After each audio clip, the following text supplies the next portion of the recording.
Halo, assalamualaikum warahmatullahi wabarakatuh. Bertemu lagi dengan saya Satrio Komsin dan ini adalah Sachi TV. Apa kabar kalian hari ini? Yaelah, pura-pura banget. Baru tadi pagi juga aku bikin video. Hari ini kenapa sih mas? Kok semangat banget? Nggak tahu juga. Aku juga nggak tahu kenapa. Ini udah pertengahan puasa hari ke-15. Jadi aku kayak udah mulai apa sih berapa namanya menyesuaikan diri gitu badanku untuk puasa ini. Jadi aku udah nggak lemes-lemes lagi banget. Jadi aku udah seger banget di hari ini.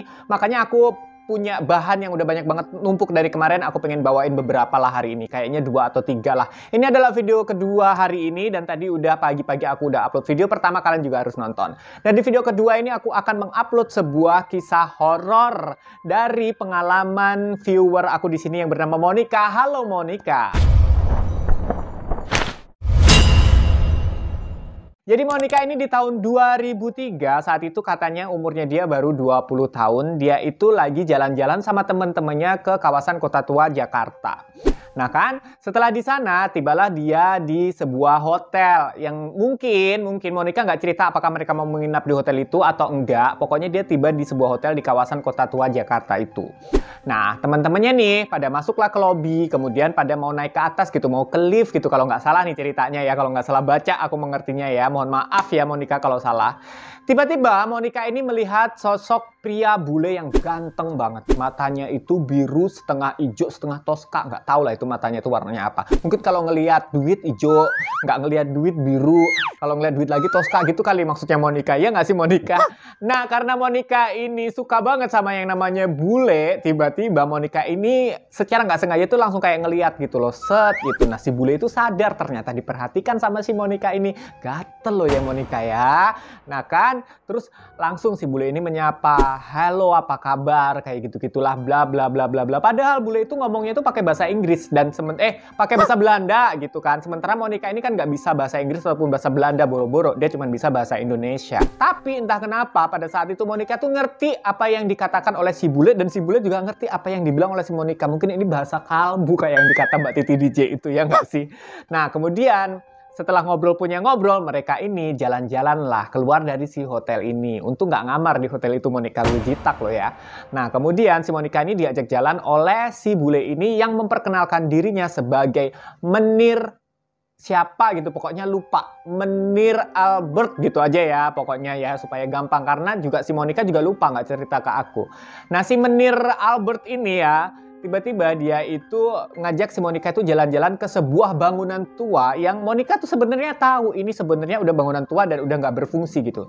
Tapi entah kenapa waktu ngelihat ke atas, disuruh ngelihat ke atas oleh si Menir ini, tiba-tiba di sana tuh ada sebuah kafe. Kafenya tuh remang-remang dan mereka pun naik ke sana gitu kan. Nah setelah sampainya di kafe ini, kalau aku nggak salah ingat Monica ceritanya adalah dia melihat pelayan-pelayannya kok rada-rada aneh, rada-rada cuek, rada-rada gimana. Nah di saat yang bersamaan Monica mencium bau yang nggak biasa. Jadi tiba-tiba si bule, si Menir yang ganteng ini tadi, yang tadi baunya tuh harum, enak, pakai parfum lah entah kayak gimana.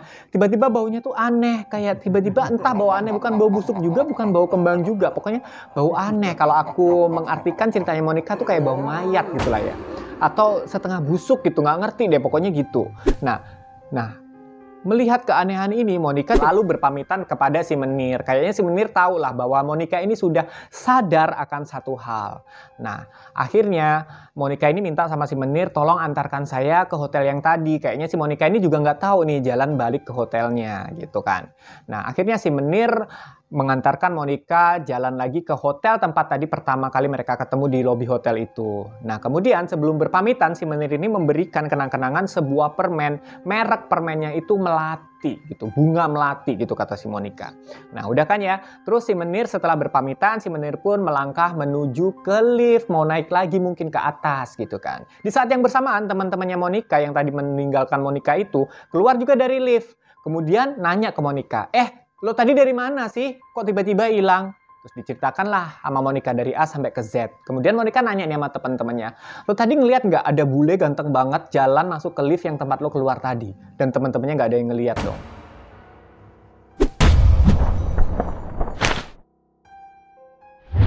Kisah yang kedua ini datang dari gue sendiri. Ini adalah pengalaman pribadi gue, makanya itu gue nggak bawa skrip sama sekali. No skrip sama sekali. Jadi ini terjadi antara tahun 2010 kalau nggak salah. Waktu itu aku itu ada sebuah pekerjaan di Selipi, Jakarta Barat ya, Selipi atau Pusat ya. Pokoknya di Selipi, Jakarta lah ya.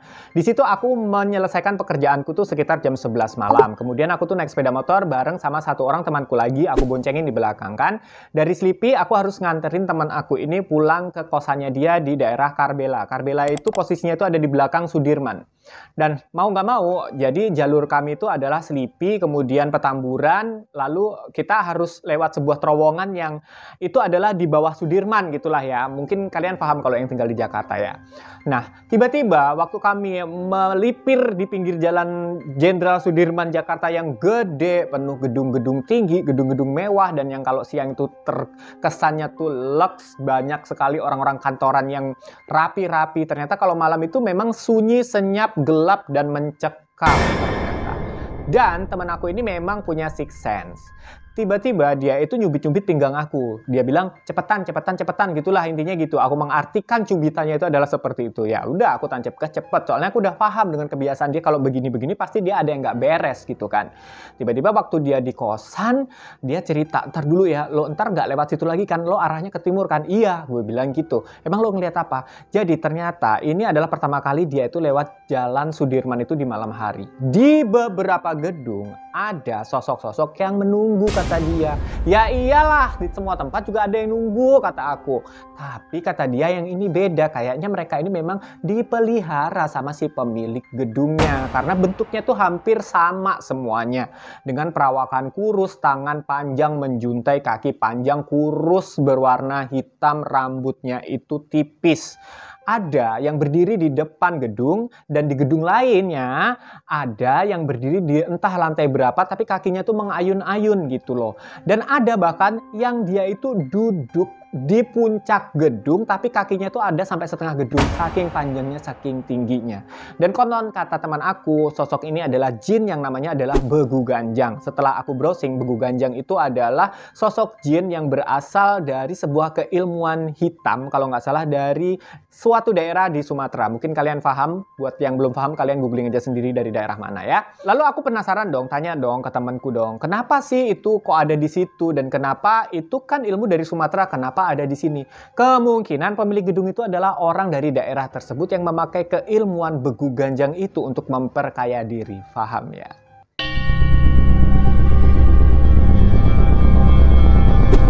Oke guys, thank you banget udah mau nyimak video ini sampai habis. Dan selamat ngabuburit, selamat menjalankan ibadah puasa. Semoga puasa kalian lancar sampai di hari raya nanti. Nggak tahu abis ini ada video apa lagi, video yang pertama ditonton ya. Oke, sampai ketemu di konten berikutnya. Assalamualaikum warahmatullahi wabarakatuh. Bye. Oh iya, salam semakin viral. Boleh lupa.